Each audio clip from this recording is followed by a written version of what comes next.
13 নম্বর অঙ্কে আমাদের বলা আছে সূচকের অঙ্ক 3 ইন্টু বা গুণ যেটাই বলেন 27 to the power x equal 9 এর উপর পাওয়ার আছে x+4 হলে এক্স এর মান কত। আমাদের এখানে এক্স আছে, এখানে এক্স আছে, এই এক্স এর মানটা বের করবো। তাহলে সূচকের ক্ষেত্রে আমরা যেটা জানি বাম পাশে ও ডান পাশে যে বেসটা থাকবে এই বেস একই হলে এই বেস দুটাকে অপসারণ করা যায়। তাহলে আমরা দেখি এখানে বেস মিল নাই, এখানে বেস মিল না থাকার কারণে আমরা মিল করে নেব কিভাবে। 3 into 27 to the power x equal 9 x+4। তাহলে আমাদের এই বেসটাকে মিল করবো কিভাবে, এই বেসটা আমরা মিল করবো কিভাবে। মিল নাই, একই হলে অপসারণ হয়, প্রথমে বলছি মিল নাই, আমরা মিল করে নেব অঙ্কের সমাধান দিয়ে। তাহলে আমরা জানি এখানে তিনের আর কোনো সাধারণ গুণনীয়ক নেই, উৎপাদক নেই। 27 কিন্তু সাধারণ উৎপাদক আছে, কি আছে সেটা উৎপাদক আছে বা পাওয়ার করলে যেটাকে বলা হয় 3 3 3 3 9 3 9 27। তাহলে কয়টা 3 পেলাম আমরা, 3টা 3 পেলাম, 1 2 3। তাহলে 3 3 9 3 9 27। তাহলে একটা 3 লিখে ওপরে আমরা কি করব 3 পাওয়ার দেবো। পাওয়ারটা কিন্তু এই পাওয়ারটা গুণ হবে, একবারে আমি করে দেখাচ্ছি এটা।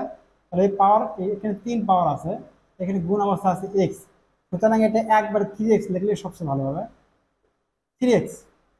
তাহলে তারপর যেটা আছে আমাদেরকে 9 কিন্তু সাধারণ গুণনীয়ক আছে। তাহলে 9 এর ক্ষেত্রে আমাদেরকে 3 3 3 9। কয়টা 3 পেলাম, 1 2, দুইটা 3। তাহলে একটা 3 লেখার পর পাওয়ার উপরে দেবো, 3-এর উপর 2 দেবো, মানে দুইটা 3 আছে। তাহলে ওই পাওয়ারটা আমরা একবার না করে এটাকে পাওয়ারের সাথে গুণ অবস্থা আছে গুণ দিয়ে ফেললাম, আমরা এইটা করে ফেললাম। তারপরের লাইনে কি আসে দেখা যাক। তাহলে এইখানে 3 এখানে 3, সূচকে এখানে মাত্রা আছে 1, সূচকের পাওয়ার কিছু না থাকলে 1 ধরতে হবে, আর এই সূচকের পাওয়ার আছে 3x। তাহলে এখানে আমরা একটা, যেহেতু বেস দুটো মিল আছে, একটা লিখলাম। তাহলে 3x, আর এখানে যেহেতু পাওয়ার 1 আছে, এটা কাল্পনিক 1 আছে, ওই একটা আমরা যোগ দিয়ে দিব। যোগ দিয়ে দেওয়ার পর ইকুয়াল, তাহলে এইখানে যে এই যে পাওয়ার, এটা পাওয়ারের গুণ আছে, উপরে গুণ অবস্থা আছে, দুইটা গুণ অবস্থা আছে, ঠিক আমরা এর সাথে গুণ করে দেব। 3 2x প্লাস 4 2 8। তাহলে আমরা এবার দেখি যে এই পাশের বেস এই পাশের বেস, সূচকের দুই বেস মিলে গেলে দুটোই অপসারণ হয়ে যাবে। তাহলে আমরা দুইটা বেশি মিলে গেছে, দুটোই অপসারণ করে দিলাম।